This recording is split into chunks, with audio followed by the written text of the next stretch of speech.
जून 2026 को हम लगातार डिस्कस कर रहे हैं किस तरीके से आप जून 2026 के महीने को अपने लिए प्लान कर सकते हो, किस प्रकार से इस मंथ को अपनी आर्थिक स्थिति, कैरियर, रिलेशनशिप, मैरिज वगैरह या बाकी अन्य कार्यों के लिए देख सकते हो।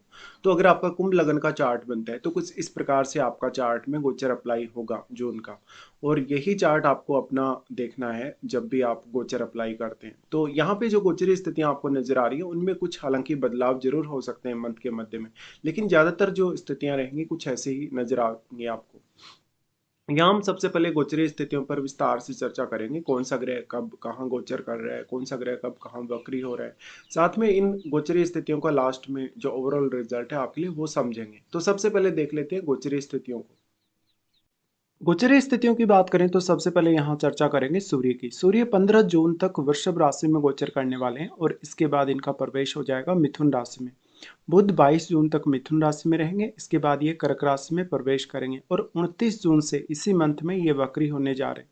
शुक्र का गोचर मिथुन राशि में रहेगा, जहां पर फिर वो 8 जून को कर्क राशि में भी प्रवेश करेंगे इस मंथ में। तो ज़्यादातर अपना जो समय है शुक्र कर्क राशि में ही बिताने वाले हैं इस मंथ में। मंगल का गोचर देखें तो 20 जून तक अपनी स्वराशि मेष में रहने के बाद ये वृषभ राशि में प्रवेश कर जाएंगे। बृहस्पति 2 जून से कर्क राशि में आ रहे हैं, जो अपनी उच्च की स्थिति में आ रहे हैं, और ये सबसे बड़ा गोचरीय बदलाव है जो इस मंथ में और इस साल में होने वाला है। शनि का गोचर मीन राशि में ही रहने वाला है। चंद्रमा आपको 1 जून को धनु राशि में देखने को मिलेंगे गोचर में। राहु और केतु के गोचर में फिलहाल कोई भी बदलाव नहीं है। राहु जहां कुंभ राशि में गोचर कर रहे हैं, वहीं केतु सिंह राशि में ही गोचर में रहने वाले हैं। गोचरीय स्थितियों पर चर्चा करने के बाद अब हम विचार करेंगे वास्तव में इस मंथ के लिए आप कैसे कैसे अपनी प्लानिंग्स कर सकते हो। तो सबसे पहले यहाँ लग्नेश से स्टार्टिंग करेंगे। लग्नेश आपकी शनि है और शनि अभी दूसरे घर में ट्रांजिट में है। अब लेकिन जुपिटर की स्थिति बदल चुकी है, क्योंकि जो जुपिटर है यहाँ शनि के डिस्पोजिटर भी हैं, और जुपिटर की स्थिति बदलने से आपको यहाँ काफी फायदा मिल जाएगा शनि की प्लेसमेंट का। क्योंकि शनि पर जो दृष्टि है वो जुपिटर की आ जाएगी। 2 जून से जुपिटर अपना राशि परिवर्तन कर लेंगे। तो यहाँ जो शनि का गोचर है आपके लिए वो भी उतना ही इंपॉर्टेंट हो जाएगा, और साथ में आपको लेकिन अपने चार्ट में शनि की प्लेसमेंट और जुपिटर की जो प्लेसमेंट है अपने जन्म के समय की वो देख लेनी है।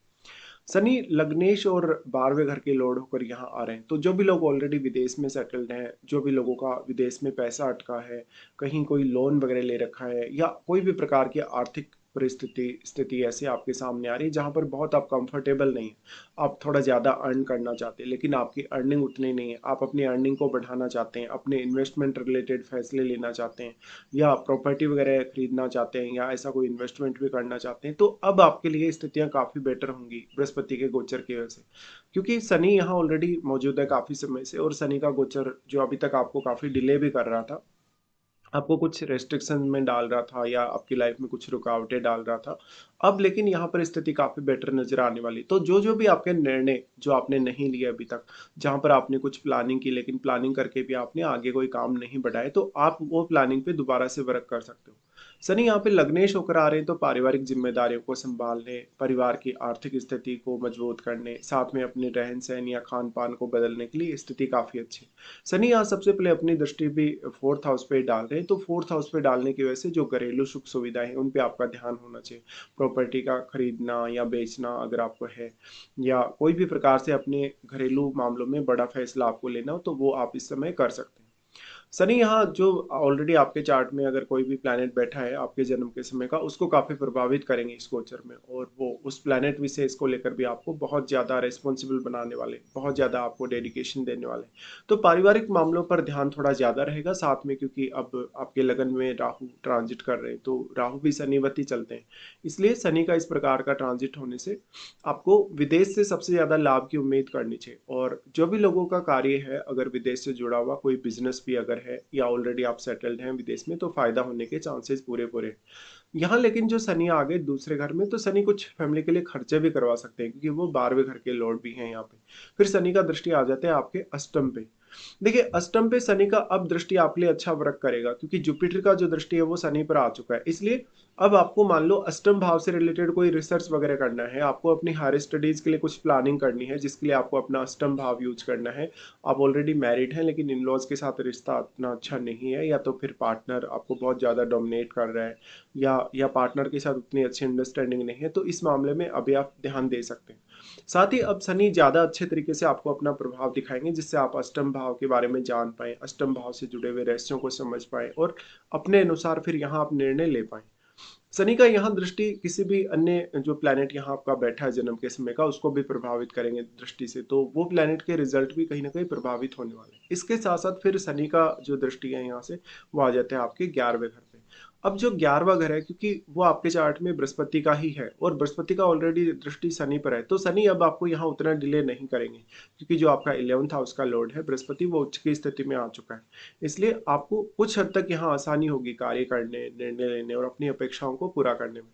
फिर विचार करते हैं बृहस्पति पर। बृहस्पति आपके चार्ट में दूसरे घर के लॉर्ड होने के साथ साथ वो 11वें घर के भी लॉर्ड है। देखिए, बृहस्पति आ गए छठे घर में आपके, कर्क राशि में आ गए, और अब 2 जून से क्योंकि वो आ रहे हैं, तो यहाँ कैरियर के लिए बहुत बेटर कंडीशन बन रही है। आपकी आर्थिक स्थिति को लेके कोई बड़ा फैसला आपको लेना है, कोई भी ऐसी सिचुएशन जिसमें आप काफ़ी ज़्यादा स्टक हुए पड़े हो, जहाँ पर आपको कोई आगे के लिए निर्णय नहीं सूझ रहा कि क्या आपको करना है। ऐसे में जिन लोगों पर कर्ज वगैरह चल रहा है, या जिन लोगों का पैसा कहीं अटका हुआ है, पैसा कहीं फंसा हुआ है, उन लोगों को विशेष फायदा मिल पाएगा। बृहस्पति छठे घर में आ रहे हैं, तो आप अपने ज्ञान का, अपनी बुद्धिमत्ता का, अपनी पूरी पूरी एबिलिटी का यूज कर पाएंगे, तो रूटीन लाइफ या आपकी जो डेली लाइफ है वो थोड़ी बेटर होगी। साथ ही साथ आप अपने कामों पर बहुत अच्छे से फोकस कर सकेंगे। बृहस्पति का यहाँ से दृष्टि रहेगा आपके 10वें घर पे। 10वें घर पे बृहस्पति का दृष्टि आपके कैरियर रिलेटेड फैसले लेने, कैरियर में बहुत अच्छे से परफॉर्म करने के लिए अच्छी स्थिति देगा। साथ ही जो मंगल का घर है अब आपका, क्योंकि 10वां घर, इसलिए मंगल की प्लेसमेंट यदि अच्छी है, अगर अगर आपके 10वें घर में मंगल की ही प्लेसमेंट है, अगर सूर्य की प्लेसमेंट यहाँ है, तो और भी ज़्यादा बेटर यहाँ जो बृहस्पति का प्रभाव है वो आपको नजर आएगा। तो कैरियर विशेष और अपने आर्थिक निर्णयों के रूप में ये मंथ आपके लिए बहुत ही ज़्यादा इंपॉर्टेंट है। फिर बृहस्पति क्योंकि यहाँ जो अपनी दृष्टि डाल रहे हैं, अगर आपका कैरियर स्टेबल नहीं है तो आपका कैरियर में काफ़ी स्टेबिलिटी आएगा। साथ ही साथ अगर ग्रोथ की संभावना अभी तक आपको नजर नहीं आ रही थी, लेकिन आपके कुछ निर्णय आपको बदलने पड़ सकते हैं इस समय में, तो आपकी लाइफ में काफी ग्रोथ होगी कैरियर वाइज। फिर यहाँ इनकी दृष्टि आ जाते हैं 12वें घर पे। अब क्योंकि बृहस्पति अपने नीच के घर पे दृष्टि डाल रहे हैं, लेकिन वो स्वयं उच्च की स्थिति में है, इसलिए बृहस्पति शुभ ग्रह होने के नाते आपको यहाँ कुछ खर्चे जरूर करवा सकते हैं, लेकिन बाकी कोई भी समस्या आपको नहीं देने वाले। इस प्रकार से बृहस्पति आपको विदेश भेज सकते हैं, इवन विदेश में सेटल भी कर सकते हैं। विदेश से अगर आपको धन मिलता हो, कोई भी प्रकार से आप विदेश में रहते हैं, वहां से अगर आप कोई काम कर रहे हैं, जॉब वगैरह कर रहे हैं वहां पर, तो भी फायदा मिल पाएगा। ऐसा बृहस्पति अब आपके कुछ परिवार के जो वृद्ध लोग हैं, परिवार के जो बुजुर्ग लोग हैं, उनके लिए खर्चे करवा सकता है, कुछ पेंडिंग खर्चे जो आपने अभी तक किए नहीं। फिर यहाँ बैठा प्लेनेट भी बृहस्पति से प्रभावित होगा, तो निश्चित तौर पे उस ग्रह को आपको देखना जरूरी है। फिर इनकी दृष्टि आ जाती है शनि पर। बृहस्पति की जो दृष्टि है शनि पर आने से शनि का प्रभाव थोड़ा और ज्यादा बेटर हो पाएगा, और क्योंकि जो बृहस्पति है वो अपनी उच्च की स्थिति में आने के बाद ये दृष्टि डाल रहे हैं, तो पारिवारिक कार्यों को, अपनी धन संपत्ति को या बाकी मामलों को अच्छे से आप मैनेज कर सकते हो, और आपको अभी तक निर्णय लेने में काफी ज्यादा अब आसानी हो पाएगी। उसके बाद यहाँ से आगे बढ़ते हैं, मंगल के बारे में विचार करते हैं। मंगल तीसरे घर के स्वामी होने के साथ साथ आपके चार्ट में वो 10वें घर के लॉर्ड है, और मंगल की स्थिति इस मंथ के हिसाब से बहुत ही ज्यादा इंपॉर्टेंट रहने वाली, क्योंकि 20 जून तक लगभग अपना जो समय गोचर का बिताएंगे मंगल, वो मेष राशि में ही बिताएंगे। और ये मंथ फिर कैरियर के लिए ज्यादा महत्वपूर्ण हो जाता है, क्योंकि मंगल तीसरे घर में आए तो आपको एफर्ट बहुत अच्छे से करवाएंगे, आपको मेहनत करना आसान रहेगा, हार्डवर्क करना आसान रहेगा। तो अब कैरियर में आप कोई भी अगर अचीवमेंट पाना चाहते हैं, कैरियर में कुछ भी आप स्पेसिफिक अपना गोल लेके चल रहे हैं, कोई भी अपना टारगेट लेके चल रहे हैं, आप उसको आसानी से पूरा कर सकते हैं। तो मंगल आप जो हार्डवर्क करेंगे, जो भी आप मेहनत करेंगे, उसका आपको फील नहीं होने देंगे। मंगल यहाँ पे 10वें घर के लॉर्ड हैं, तो आप अपना जो नेचुरल स्किल है, जो अपनी नेचुरल एबिलिटी है, उसका अच्छे से अच्छा इस्तेमाल आप अपने कैरियर में कर सकते हैं। मंगल यहाँ पे 10वें घर के लॉर्ड होने की वजह से हालांकि कैरियर को लेकर अपेक्षाओं को काफी बढ़ाने वाले हैं। हालांकि मंगल अपने मूल त्रिकोण घर और अपने स्वयं के घर में है, तो थोड़ा सा जो परिवार के लोग हैं, जो रिलेटिव्स हैं आपके, या जो भी आपसे जुड़े हुए लोग हैं, भाई बहन हैं आपके, पड़ोसी हैं, उनके साथ थोड़ा बहुत मनमुटाव जरूर आपको नजर आ सकता है। इस प्रकार का मंगल है, तो आप अपनी सेहत के लिए और बाकी मामलों पर काफी अच्छे से ध्यान देंगे। साथ ही अगर आप एक अच्छे बिजनेसमैन हैं, तो आप कोई भी बड़ा रिस्क भी इस समय ले सकते हैं। मंगल का दृष्टि सबसे पहले यहाँ आ जाता है आपके छठे घर पे। छठे घर में ऑलरेडी क्योंकि गुरु का गोचर है और मंगल का यहाँ दृष्टि आपको हर तरीके से प्रोटेक्ट करेगा। लेकिन फिर भी यहाँ गुरु जैसे शुभ ग्रह का गोचर है तो यहाँ स्थिति पहले से ही बेटर है, तो और ज़्यादा बेटर होने लगेगी। साथ ही साथ अगर आप इस समय कोई लोन वगैरह ले रहे हैं, अगर कोई आर्थिक रूप से चुनौती का सामना कर रहे हैं या खुद से आप ऐसा कोई फैसला ले रहे हैं जिससे आपको सामने कोई चुनौती आ सकती है, तो उसका सामना आप इजीली कर सकते हो। मंगल यहाँ आपके छठे घर से संबंधित जो रिजल्ट है उनको भी काफ़ी तेज बनाएगा, फास्ट बनाएगा, और क्योंकि छठे घर को मंगल काफ़ी एक्टिवेट कर रहा है। लेकिन गुरु जैसे शुभ ग्रह के यहाँ उच्च की स्थिति में होने से आपको काफी फायदा मिलेगा, क्योंकि इससे जो गुरु के रिजल्ट है वो थोड़े इनहेंस हो जाएंगे। मंगल का दृष्टि फिर आ जाता है नवम घर पे।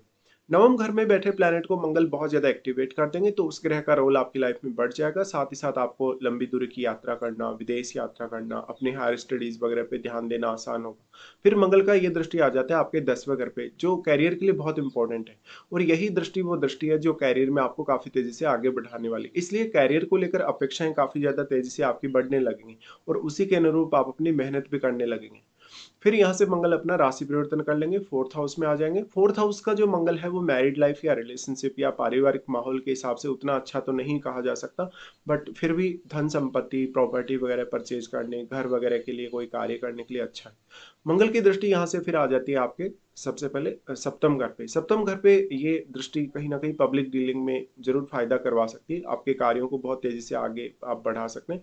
लेकिन कुछ हद तक विवाद, फाइट वगैरह होने के चांसेस है जीवन साथी के साथ, क्योंकि यहाँ केतु से मंगल का संबंध बनेगा, तो एक बहुत ही ज्यादा विस्फोटक स्थिति डेवलप करेगा जिससे आपका पार्टनर भी आपके ऊपर हावी होने की कोशिश करेगा।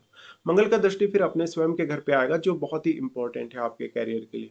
तो कैरियर में मंगल चाहे वो मेष राशि में गोचर करें चाहे वृषभ राशि में गोचर करें, दोनों ही स्थितियों में या परिस्थितियों में आपको कैरियर में आगे बढ़ाने ही वाले हैं।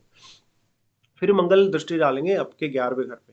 अब मंगल का दृष्टि बहुत इंपॉर्टेंट है यहाँ पे, क्योंकि जो आपके 11वें घर के लॉर्ड हैं वो इस मंथ में उच्च की स्थिति में हैं गोचर में।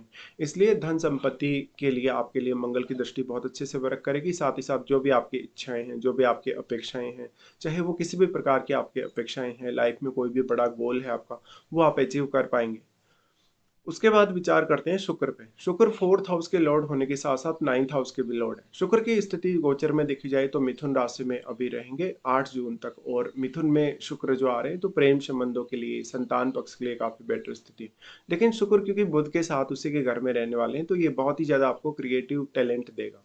साथ ही देखिए जो शुक्र है वो आपके लिए स्टडीज वगैरह के लिए अच्छे रहेंगे। बुध भी यहाँ आपको काफी सपोर्ट करेंगे। तो शुक्र का मेनली जो रोल होगा आपके धन के लिए, आपके इनकम सोर्सेज के लिए और आपके रिश्तों के लिए होगा।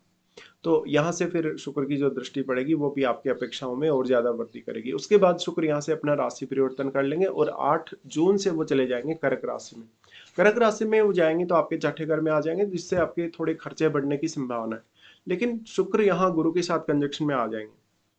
वैसे देखा जाए तो दोनों ही शुभ ग्रह हैं, और जो चंद्रमा है, चंद्रमा भी एक शुभ ग्रह है, तो डिस्पोजिटर चंद्रमा हुआ यहाँ पे।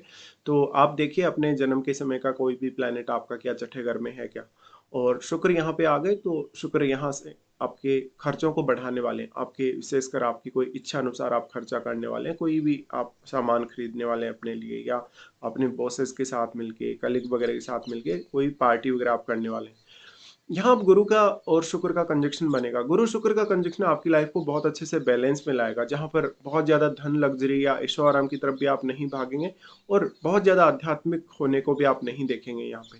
तो एक बहुत अच्छा बैलेंस क्रिएट होगा। साथ ही साथ कैरियर के लिए, अपने फाइनेंशियल कंडीशन के लिए, बाकी मामलों के आप काफी अच्छे से फैसले ले सकते हैं।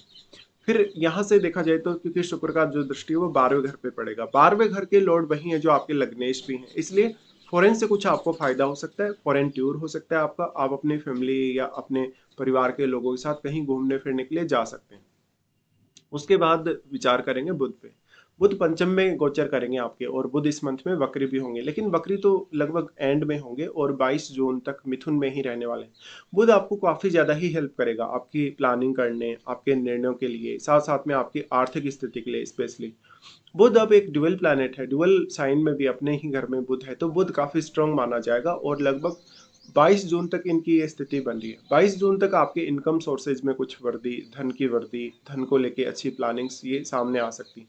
जो भी स्टूडेंट वगैरह हैं उनकी रुचि बढ़ेगी पढ़ाई लिखाई करने में, उनकी रुचि कहीं ना कहीं और ज़्यादा इंप्रूव होगी, तो आपका स्टडीज़ वगैरह का जो फेज है वो बेहतर होगा। बुध का दृष्टि फिर यहाँ से आ जाता है आपके 11वें घर पे।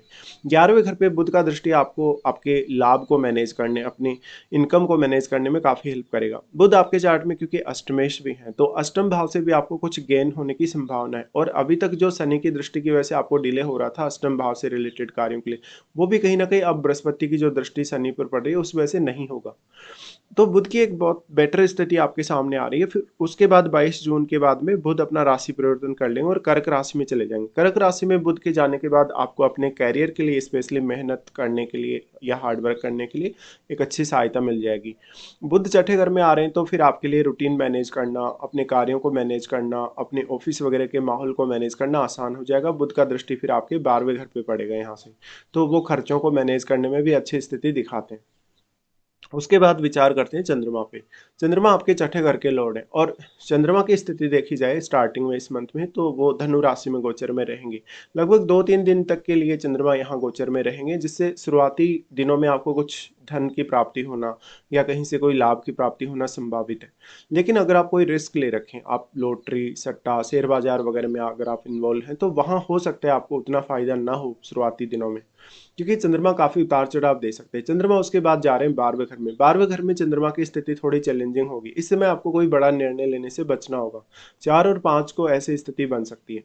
चंद्रमा के यहाँ आने से चंद्रमा की दृष्टि पड़ेगी आपके छठे घर पे, जहां पर वो आपके रूटीन में या आपकी जो डेली लाइफ है उतनी ज्यादा यहाँ सहायता नहीं कर पाएंगे, क्योंकि गुरु अभी अभी गोचर में आ जाएंगे और गुरु की दृष्टि की वजह से थोड़ा बहुत चंद्रमा को फायदा मिल पाएगा।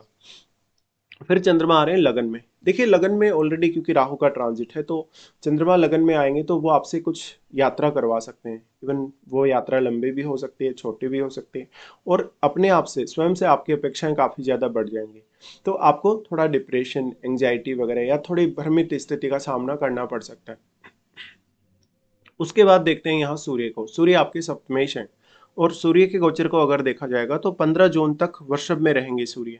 15 जून तक कैरियर के लिए बहुत ही अच्छा समय है। कैरियर के साथ साथ घरेलू मामलों पर भी आपका फोकस रह सकता है। सूर्य के यहाँ से फिर डायरेक्ट जो दृष्टि आ जाती है वो कैरियर को लेकर आपकी जो संभावना है उनको प्रबल बनाती है और कैरियर में आपको आगे बढ़ाने में सूर्य सपोर्ट करते हैं। ऐसा सूर्य मान सम्मान या पदोन्नति वगैरह या कैरियर में कुछ बड़ा फैसला लेने के लिए बहुत ज्यादा सपोर्टिव साबित होगा। फिर सूर्य का यहाँ से राशि परिवर्तन हो जाएगा। राशि परिवर्तन जो होगा 15 जून के बाद ही होगा। 15 जून के बाद वो चले जाएंगे मिथुन में और लगभग 7 दिन तक के लिए सूर्य बुध का बुधादित्य योग भी बनेगा। ये आपकी आर्थिक स्थिति और आपकी एजुकेशन के लिए बहुत ही ज्यादा अच्छा है। सूर्य का यहाँ से फिर दृष्टि पड़ेगा आपके 11वें घर पे, जहाँ पे वो अपने मित्र बृहस्पति के ही घर पे दृष्टि डालेंगे। इसलिए सूर्य यहाँ काफी बेटर रिजल्ट दिखाने वाले हैं। साथ ही साथ वो आपको बहुत लोगों से कनेक्ट करने वाले हैं, आपके नेटवर्क को बढ़ाने वाले हैं। अगर आपका बिजनेस वगैरह है कोई, तो मार्केटिंग वगैरह आप अच्छे से कर सकते हैं और आप अपना कोई प्रोडक्ट अच्छे से सेल कर सकते हैं। मार्केटिंग के साथ साथ आप अपनी बातों से, अपने व्यवहार से दूसरे लोगों को काफी प्रभावित कर सकते हैं। तो यहाँ पर हमने सभी ग्रहों के बारे में अभी डिस्कशन किया। यहाँ पे राहु और केतु के बारे में कोई विशेष डिस्कशन नहीं करने वाले, ऑलरेडी इनके बारे में पहले काफी बार बातें हो चुकी हैं। तो अब आगे बढ़ते हैं और देख लेते हैं इस मंथ में आपके लिए कौन कौन से अच्छे दिन है और कौन कौन से कुछ खराब दिन भी आपके लिए इस मंथ में आने वाले हैं। सबसे पहले अगर आपके लिए अच्छे दिनों की बात की जाएगी तो अच्छे दिनों में आप जो भी कार्य आपके नहीं बन रहे वो आप इन दिनों में प्लान कर सकते हो। 1 से 3 तारीख तक अगर देखा जाए तो काफ़ी अच्छा समय है आपके लिए। उसके बाद 11 से 16 तारीख तक, 25 के अलावा आपके लिए 24 तारीख भी काफ़ी अच्छा रहेगा और 29 तारीख और 30 तारीख ये दिन बेहद अच्छे हैं। तो आपका कोई भी ऐसा काम जो नहीं बन पा रहा, जिसमें आपको बार बार बहुत ज़्यादा मेहनत करनी पड़ रही है, हार्डवर्क करना पड़ रहा है, तो आप इन दिनों का चुनाव जरूर कर सकते हैं उन कार्यों को पूरा करने के लिए। कुछ दिन ऐसे भी हैं आपके लिए इस मंथ में जो आपके लिए थोड़ा प्रॉब्लम भरे रह सकते हैं। जब चंद्रमा का गोचर आपके 17 और 18 तारीख को होगा कर्क राशि में, तो इस समय आपको थोड़े चैलेंजेस आ सकते हैं, विशेषकर आपकी रूटीन लाइफ या डेली लाइफ में, और डिसीजन लेने के लिए आपको थोड़ी परेशानी हो सकती है। चंद्रमा का गोचर जब आपके अष्टम में होगा तो 21 से 23 तारीख तक ये स्थिति बनेगी। इस दौरान आपके धन से संबंधित स्थितियों में उतार चढ़ाव आ सकते हैं। आपके व्यवहार में, आपके इमोशंस में भी काफी उतार चढ़ाव देखने को मिल सकते हैं। इस समय आपसे कोई गलत फैसला हो सकता है। 21 से 23 तारीख तक आपके व्यवहार को लेकर थोड़ी चुनौतियां रहेंगी। और यहाँ पे जो चंद्रमा गोचर कर रहे हैं उन पे क्योंकि शनि का दृष्टि पड़ेगा ऑलरेडी, तो आपके लिए इतना जल्दी फैसला लेना भी आसान नहीं होगा। फिर चंद्रमा का गोचर आ जाता है यहाँ मकर में 4 और 5 को। देखिए मकर का जो चंद्रमा का गोचर होगा थोड़ा चैलेंजिंग जरूर होगा। 4 और 5 को आपसे कुछ गलती हो सकती है, आपका कोई बड़ा खर्चा हो सकता है, साथ ही साथ आपको अगर विदेश से इनकम वगैरह होती है तो उसके लिए आपको काफ़ी प्रयास करने पड़ सकते हैं। 4 और 5 को आप मानसिक तौर पे बहुत ज़्यादा कंफर्टेबल नहीं होंगे, थोड़ी तनाव जैसी स्थिति, एंग्जाइटी, डिप्रेशन जैसी स्थिति का सामना आप कर सकते हैं। तो ये कुछ चैलेंजिंग दिन है। फिलहाल हमने पूरा गोचर यहाँ डिस्कस किया, तो आपको वीडियो देखने के लिए धन्यवाद।